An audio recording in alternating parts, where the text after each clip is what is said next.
Welcome everyone to the CNET's National Patient Virtual Conference of 2021. It's not the way I wanted to see everyone, but I'm glad that we at least get to speak. My name is Dr. Amol Mujoomdar. I'm an interventional radiologist at Western University, and I'll be talking about interventional radiology therapies for neuroendocrine carcinoma. I'm just going to share my screen and start my slideshow. Excellent. So here are my disclosures. In terms of the objective for today's talk, I was going to speak to the role of the interventional radiologist on the neuroendocrine multidisciplinary team. And then I would talk about some of the therapies like ablation and when do we utilize percutaneous thermal ablation. What are the different transarterial therapies for metastatic neuroendocrine carcinoma? And by transarterial therapies, we mean things like bland embolization, chemoembolization, and Y90. What's the patient experience? And what are the risks and side effects of such therapies? So the role of the interventional radiologist, the physician who interprets diagnostic imaging, whether it be ultrasound, CT, or MRI, is a diagnostic radiologist.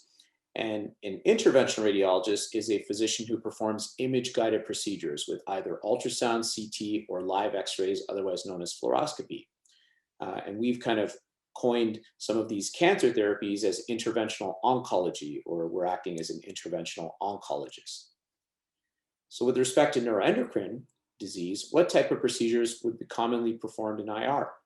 Well, most of neuroendocrine patients would meet us likely in the biopsy setting, usually in the form of a liver biopsy.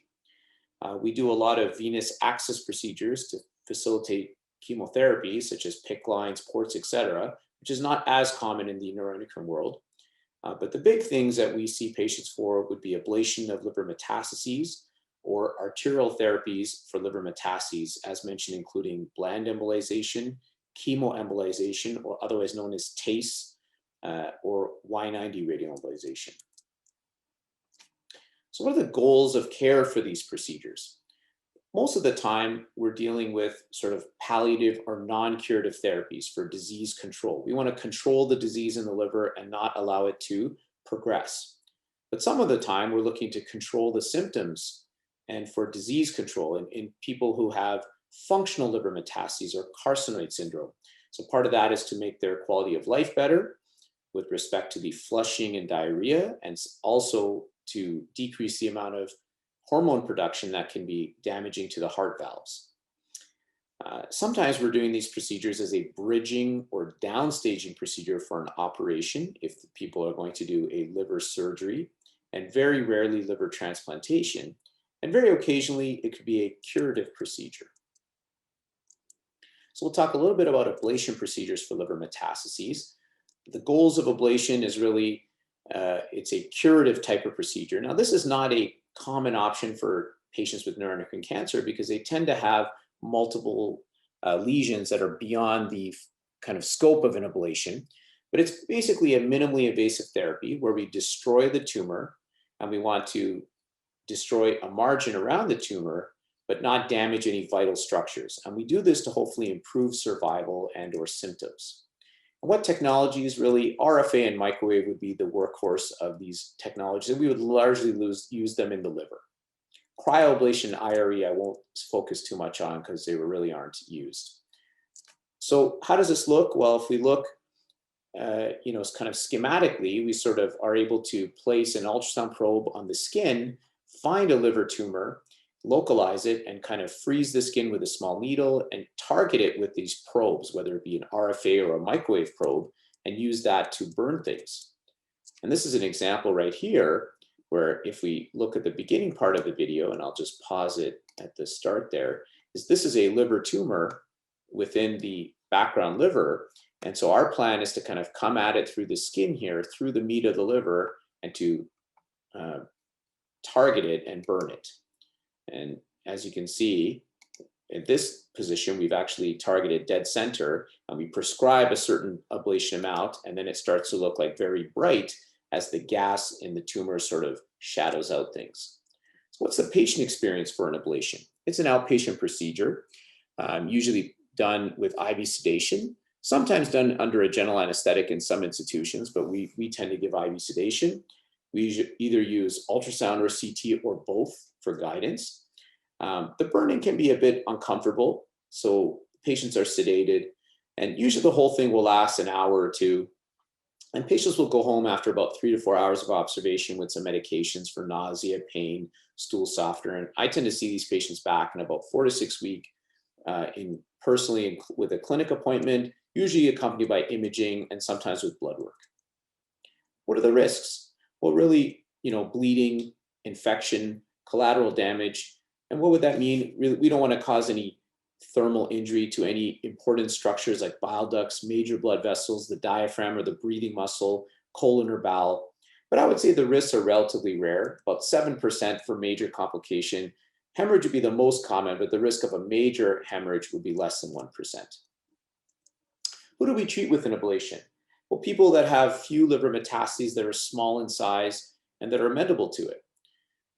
Sometimes we can look at whether patients should get surgery versus an ablation, although we tend to prefer surgery if patients are a candidate for surgery.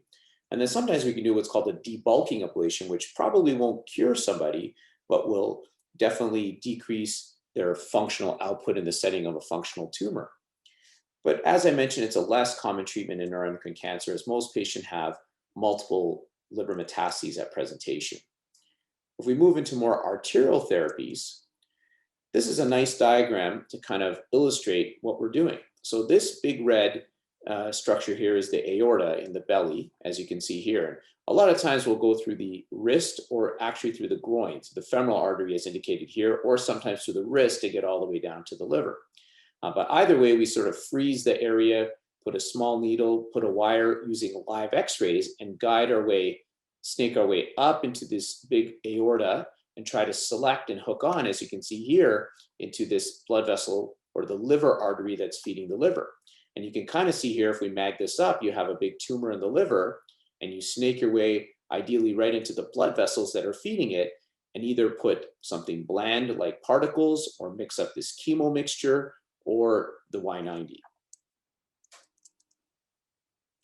So as mentioned, and actually I should mention back here, this is the angiogram we take that sort of shows that tumor and tells us, okay, we have to get right into these blood supply and that's how we're going to treat the tumor. And that's our shtick as interventional radiologists, is using the imaging and angiograms to help map everything. So we have a direct injection of bland particles or chemotherapy into the liver tumor arteries. We use doxorubicin when we use chemo, and we mix it with something called lepidol, which is an oily substance with some X-ray contrast and salt water.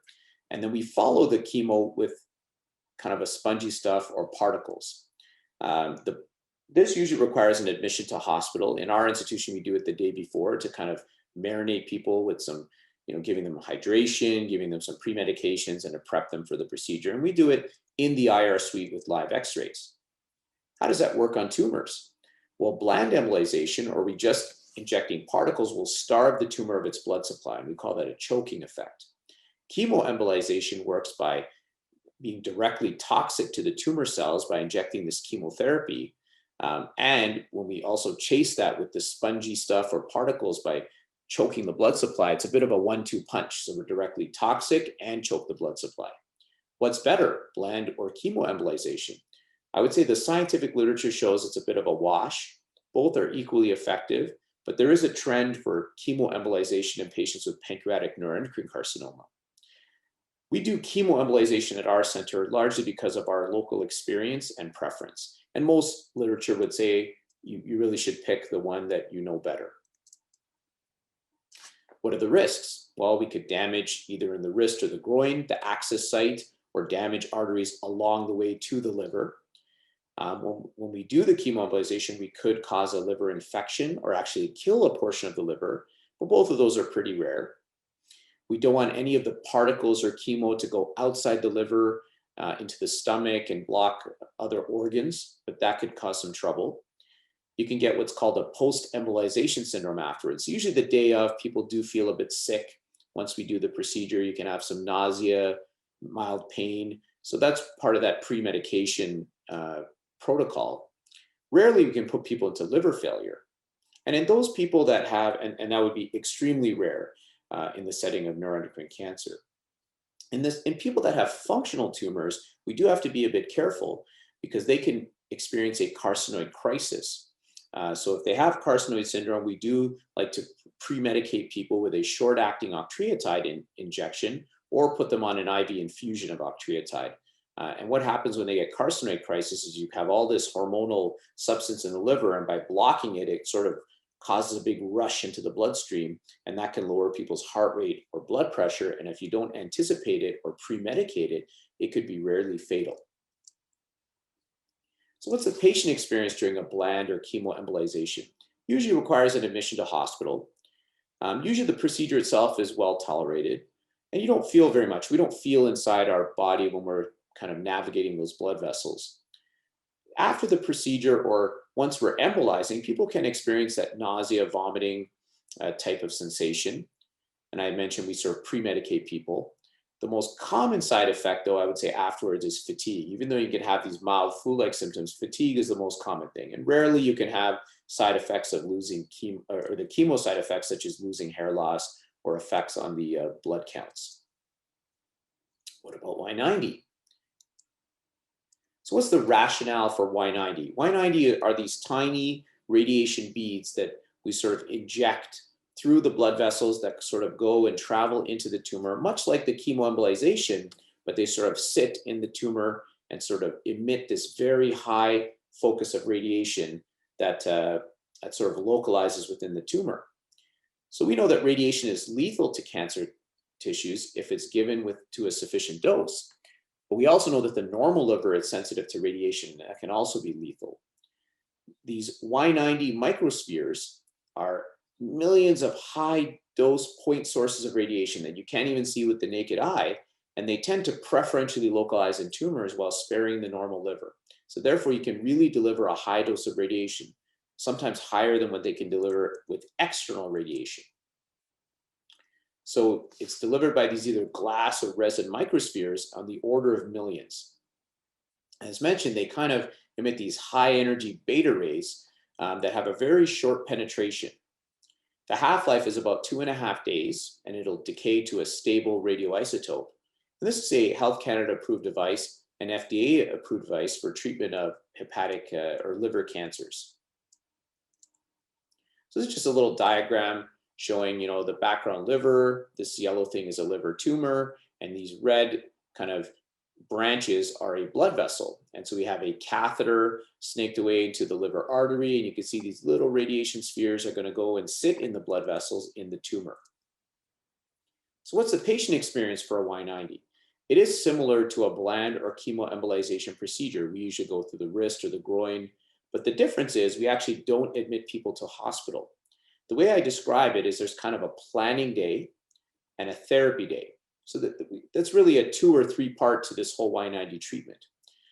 If we were just going to treat one side of the liver, the right liver, you cannot really treat the whole liver at the same time. So that would involve just 2 separate appointments. But if you're going to do the whole liver, you would have to bring them for a planning day, a treatment of one side, whether it be right and left, and then bring them back for the other side. And you'd space all those out.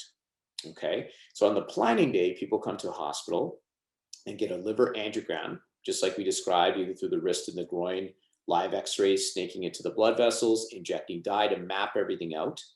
Once we're happy with all that mapping, we kind of park the catheter where we would plan to deliver the Y90 and do a test dose with a nuclear medicine radioactive substance that doesn't treat the tumor, but it just is a test. And then we take some pictures and using all that information, calculate a dose of radiation. And then we bring the patient back a week or 2 later to kind of deliver the Y90. So that we do repeat some of the liver angiograms, but by that point, we know the anatomy well, and we essentially deliver those little tiny particles, and hopefully they go settle in the tumor, and the patients will recover for a few hours and go home. And we image them while they're there, both in radiology and in nuclear medicine, to kind of see the distribution of the Y90. What are the risks? Well, they're really similar to chemoembolization. You can have access-related problems like bleeding or damaging the blood vessels. You can get an infection, but it's lower with Y90. The big problem is radiation beads going outside the liver. If they end up in the GI tract, they can be terrible. I personally haven't seen it, and it's kind of something they saw earlier on with the technique, but I would say they're very rare these days. You can have liver failure, would be rare in the neuroendocrine world, but you obviously want to have good patient selection. And you can cause a radiation-induced liver disease. Now, you can cause sort of nausea, vomiting, and kind of hepatitis. Now, the fact of the matter is people with neuroendocrine cancer sometimes live a lot longer than people with conventional cancers. This is an important consideration because we don't want to cause someone liver cirrhosis from radiation, so we have to keep that in mind. So it's not necessarily our go-to. What are the side effects? Well, just like with chemoembolization, you can have a post-radioembolization syndrome, mild flu-like symptoms we talked about. Most common thing would be fatigue. Pain is less common. And we do have to put people on some precautions. They're safe to go out in society. It sits in the liver. There's nothing in your saliva, in the urine, or in the feces. So they can eat with the same utensils and plates. They don't have to go to different bathrooms, but they are emitting some low levels of radiation. So we just say keep a meter distance from people for 3 days, sleep in separate beds, sit on the farthest parts of the couch, and to avoid children, pregnant women for about 7 days. How does it compare? Well, really, there's a similar survival benefit as both chemoembolization and bland embolization. There is a trial that's ongoing in the US called the RETNet, which hopefully will answer some of these questions. But really, the advantages of Y90 are in the side effect profile. It's usually less painful, and the side effects tend to be rare other than fatigue. But the disadvantage would be cost. Provincial funding can be an issue. And you are limited with the radiation threshold of the liver. So I can do chemoembolization umpteen number of times, whereas the Y90 is really a one and done situation, rarely twice. However, at least in Ontario and other provinces in Canada, including BC, Alberta, I believe some provinces in the Maritimes, Y90 is funded. But for us in Ontario, this was big news because this was as of January. How do we determine who's a candidate for what therapy? Well, really, we like to discuss patients at the Neuroendocrine Tumor Board meeting with multiple specialists in place, including, the liver surgeons and surgical oncologists, endocrinology, nuclear medicine, interventional radiology, radiation oncology, and medical oncology. And we'd like to put the patient in the center of that conversation and figure out what's the best therapies for that patient. And sometimes it's going to be multimodality therapy. Sometimes it's going to be more than just one thing. So we like to have that conversation and bring the patients back if things change or if we want to rediscuss the patients. So who should we treat with transarterial therapies? We tend to reserve the chemoembolization for people with low or intermediate grade neuroendocrine. We say G1 or G2 with either liver-only disease or liver-predominant disease. If they have low disease outside the liver. Also for patients who have functional tumors with carcinoid syndrome. And what are our goals of care? Because this is not a curative therapy, but we really want to prolong life, prevent the disease from progressing, and improve patients' symptoms in the setting of carcinoid syndrome and protect their heart valves in the setting of carcinoid syndrome. So in conclusion, interventional radiology therapies in neuroendocrine carcinoma are common and effective in the treatment of liver metastases. There are different indications, with most procedures, but most of the time we're done for symptom management or disease control. And there's really no difference in bland, chemo, or Y90 outcomes. But ultimately, the treatment decision are decided between the multidisciplinary tumor board and between that and discussions with the patients themselves. So thank you for CNETS for the invitation to speak today. And thank you all for your attention. And I look forward to seeing you in the Zoom chat, the live session. Thank you.